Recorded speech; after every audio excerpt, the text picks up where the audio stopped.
Well, let's bring in Nick Cater from the Menzies Research Centre. Nick, the pain continues for people in Queensland. There are still thousands of houses without electricity.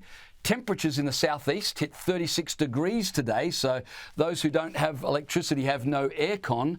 And the Bureau are warning of dangerous, severe storms for tomorrow. Can it get any worse? It's hot in Queensland in summer, right? And you raised some very valid points about the Bureau of Meteorology's failure to predict this. I know these sort of storm systems can be a little bit unpredictable, but they've got to do better than this, haven't they? And the people without power, James, I mean, 20,000 people, I think, still without power because power lines have come down because of the weather. And yet we're going to build another 10,000 kilometres of power lines to keep the grid alive when we go to renewables. The whole thing is illogical, and I don't think there's a single engineer within 10 kilometres when they made some of these decisions. I was going to ask you on that. Once we're 100% renewables, we've got wind turbines everywhere and solar panels. I mean, in Queensland and especially up north, how are they going to survive severe storms, which, as you said, are a regular part of summer in Australia? And they're going to get worse, apparently, so we're told, right? Climate change means we're going to have more extreme weather events and more storms, more power lines coming down. I mean, the number of power line failures in Queensland in the last few days, and indeed before that in central and northern Queensland, has been huge, and they're struggling to deal with them. And that is just what happens. Power lines are vulnerable, and yet we are going to build even more, apparently.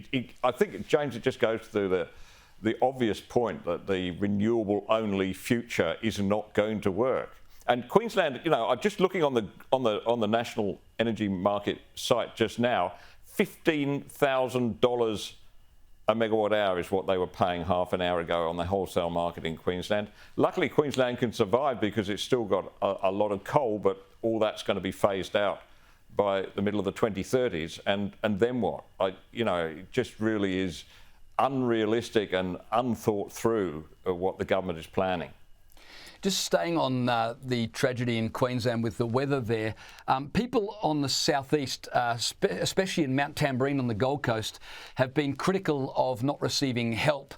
The SES are doing their best, but many have called for the army to be out removing trees from the road, helping people. I just want to get your thoughts, because this has been an ongoing debate. Should the military be utilised in times of disasters, or should they focus specifically on defence?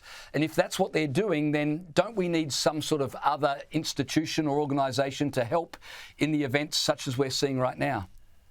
Possibly we do, and I think the way that we've used the army is just to fill in the gaps. I mean, ridiculously, of course, during COVID, we had army officers patrolling borders between Queensland and New South Wales. That is ludicrous. That is a ludicrous waste of defence staff. We could valuably use it elsewhere. Yeah, sure, you know, there's a training element to it, but I just don't think the army or the military are there just to go out and pull down broken trees or whatever. You know, we need proper SES arrangements to do that. But let's face it, James, they're always going to be stretched at a time like this. You can never provision for enough people to cover these emergencies. And this is when, of course, the wonderful thing you see is that people in local communities start pitching in and doing things for themselves. And Queenslanders are pretty good at that. Yeah, well, that is true. It seems like every summer the good news story in Queensland is neighbour helping neighbour, so you're quite right about that. Let's go to the Middle East. Today the US sanctioned an Iranian-based financier and two companies accused of funneling money to the Houthi rebels who are terrorising cargo ships in the Red Sea. This comes as the attacks continue. At least a dozen ships attacked since November 19.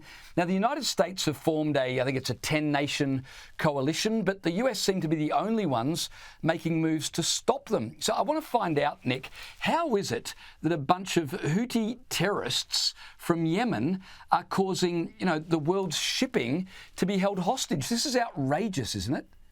Well, they're very well equipped, of course, and assisted vastly by Iran and indirectly from China and Russia too.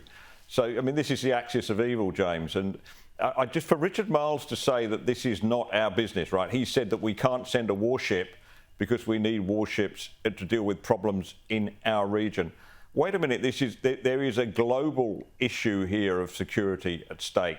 We expect and we get help from British, from the French, who send warships to the South China Sea to help patrol the South China Sea and just show China that there's a united front.